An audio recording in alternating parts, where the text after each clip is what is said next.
Halo teman-teman, berjumpa lagi bersama saya di channel Botani 88. Pada kesempatan kali ini di channel Botani 88 ini ya, tentunya cabai kita sudah berusia 50 HST setelah tanam ya, lebih ya teman-teman ya.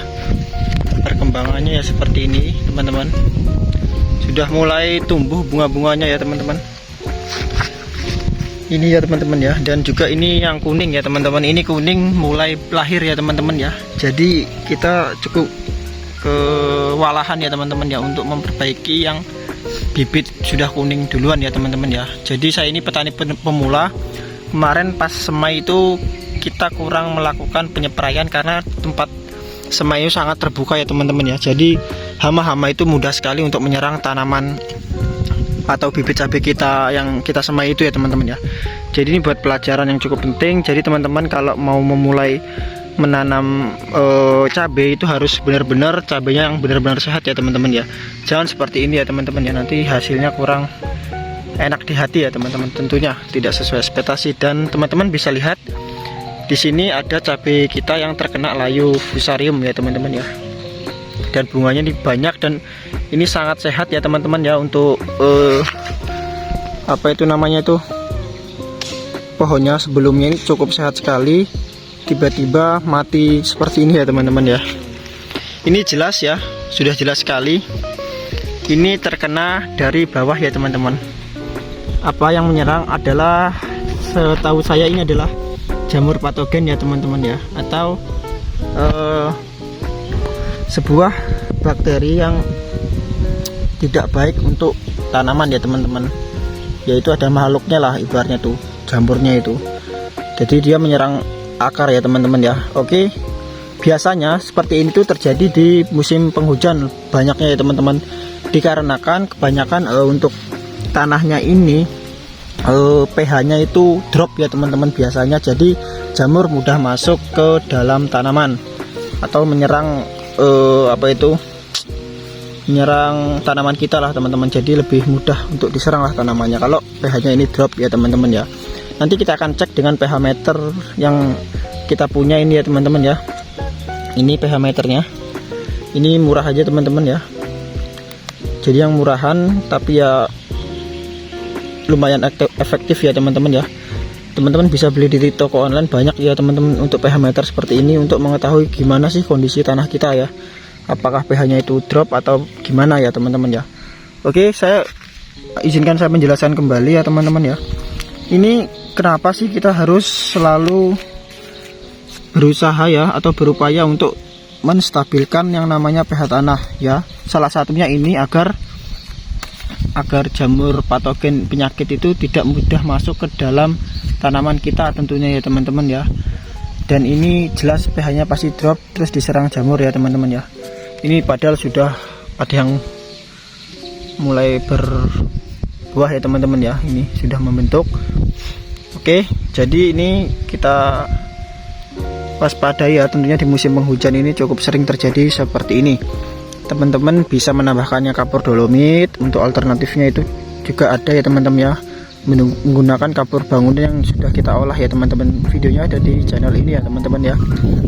Baik teman-teman, oke, kita coba aja ya teman-teman, langsung cek ya pH tanahnya ini berapa. Bismillahirrahmanirrahim. Saya yakin ini pasti drop ya teman-teman ya. Melihat, nah ini 5,5 ya, kita diamkan dulu. 5, turun lagi teman-teman.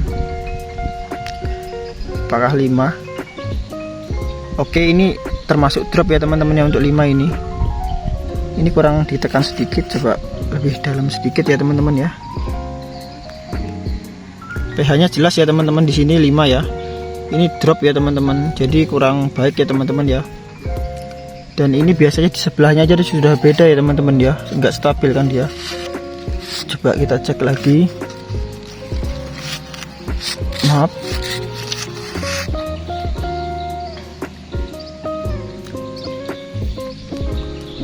Nah 5 ya teman-teman ya. Teman-teman lihat di sini 5 untuk pH meternya. Nah, tanahnya ini 5 ya teman-teman ya. Jadi nah ini teman-teman, maupun kita pupuk ya itu tetap nggak bisa diserap ya unsur hara yang ada di dalam tanah ini. Jadi usahakan pH ini harus tetap stabil ya teman-teman ya. Nah ini teman-teman, jadi kita harus menambahkan yang namanya kapur dolomit ataupun alternatif lainnya untuk meningkatkan pH tanah ya, yaitu kalsium di dalam tanah ini agar nanti bisa apa itu namanya teman-teman, bisa menambahkan pH tanahnya ini kalau kita tambahkan kalsium, karena di dalam kapur itu kandungannya kalsium ya teman-teman ya, yang utamanya kalsium dan juga ada magnesiumnya juga kalau yang kapur dolomit itu ya teman-teman ya.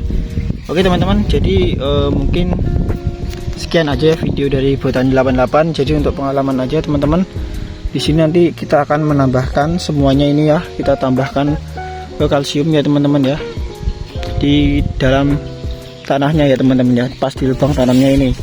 Dan teman-teman, untuk sedikit saran aja dari saya ya, untuk apa itu namanya, di musim penghujan itu teman-teman juga jangan kebanyakan unsur nitrogennya ya teman-teman ya, karena kalau unsur nitrogen terlalu banyak itu kurang maksimal juga ya, menurut beberapa sumber ya yang saya pelajari itu, apabila kita memberikan nitrogen berlebihan itu ya bisa dibilang nggak usah dikasih malah ya teman-teman ya, kalau di musim penghujan ini sudah kayak karena unsur nitrogen ya teman-teman sebenarnya. Jadi bukan dihindari ya teman-teman, lebih tepatnya kita pakai secukupnya aja.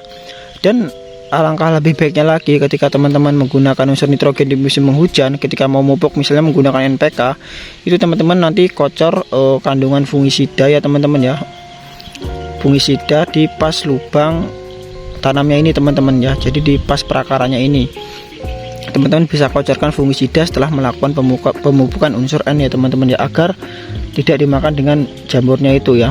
Kita kan ibaratnya mau mupuk bukannya tambah subur lah kok malah layu kayak gini ya teman-teman. Jadi ya sudah beli pupuknya yang lumayan larang lah kok malah tanamannya mati ya teman-teman ya. Oke teman-teman ya, jadi tidak sembarangan juga untuk memasukkan unsur-unsur ke dalam tanaman kita ya teman-teman. Harus kita lihat dulu kondisinya seperti apa dan apa yang tanaman butuhkan ya teman-teman ya. Jadi mungkin sekian dulu ya video dari kita. Wabillahi taufiq wal hidayah. Assalamualaikum warahmatullahi wabarakatuh.